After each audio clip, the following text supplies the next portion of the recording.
Assalamu alaikum, Doctor. It's my honor to standing here asking this question. And at the same time, I'm very sad to ask this question. If the Qur'an is a book of the guidance, and the Islam is a religion of the knowledge and all this, then why we are Muslim as a nation, as a majority, we are standing in the back among the nations? Why when we compare our nation with other nations, we see a big hole between us and them? The brother asked a very good question, very important question, very relevant question. That if Quran has so much of information regarding science, technology, it's a book of knowledge, book of guidance, then why are we Muslims backward? It's a very good question. The reason is, if we look back into the history, from the 8th to the 10th century, we read in the historical books, the Europeans, they called it as the Dark Ages. Dark for whom? Dark for the Europeans.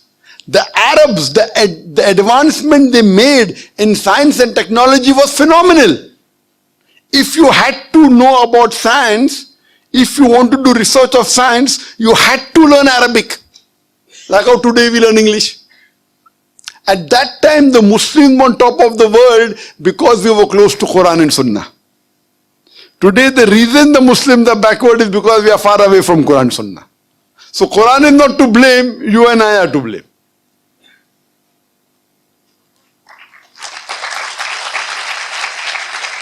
If you read in the books of history and books of science,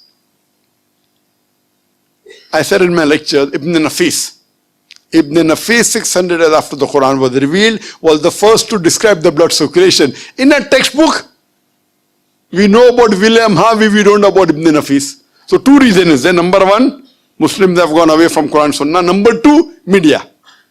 You know, media also plays a big role in it. In our textbook, in my school, I never heard about Ibn Nafis. After when I did research, I came to know. In my textbook was mentioned William Harvey. The first person who drew the world map of the world was Al-Idrusi. In 1154, he was a Muslim. Do you know the numbers that we have? 1, 2, 3, 4. What's it called? What's it called? 1, 2, 3, 4. What is it called?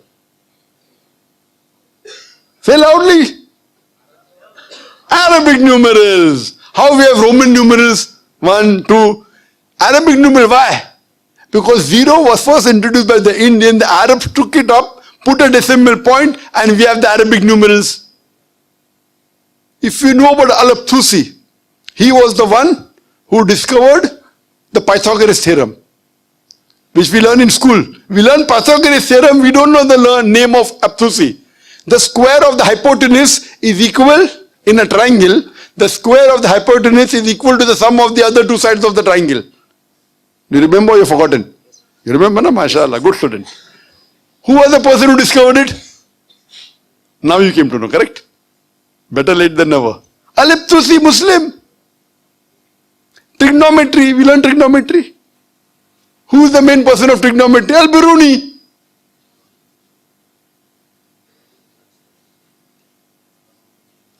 We learn chemistry. Who's the father of chemistry?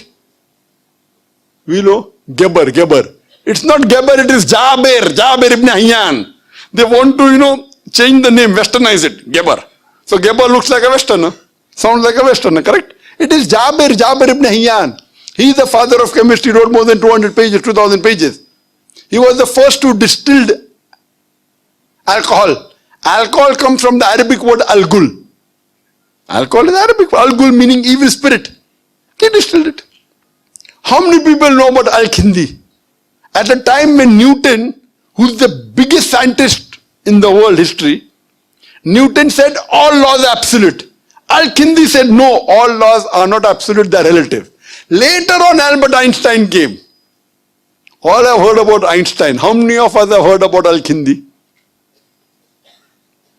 The two brothers, Muhammad Ahmad and Hassan Shakir, they told the area of the earth from an angle at the Red Sea. At a time when we didn't even sure whether the earth was spherical or not. At that time they told the area of the earth which was quite accurate. If you read about Ali ibn Abbas, he wrote 2,000 pages on medicine. If you know about Ali ibn Sina, Avicenna sounds like a Westerner name. It's Ali ibn Sina, Aristotle of the East. You can keep on giving examples. Muslims were on top of the world because we were close to Qur'an and Sunnah. Today, we are far away from the Qur'an and Sunnah. That time, if you wanted to get advanced in science and technology, it was compulsory you learnt Arabic. Arabic was a language on top of the world. Today, where is it? Who's to blame? We are to blame. So my request to all the Muslim brothers and sisters, you go back to the Quran. Study the Quran. Quran is the most positive book in the world. It's a proclamation to humanity. It's a fountain of mercy and wisdom. It's a warning to the heedless. It's a guide to the erring. It's an assurance to those in doubt. It's a solace to the suffering and a hope to those in despair.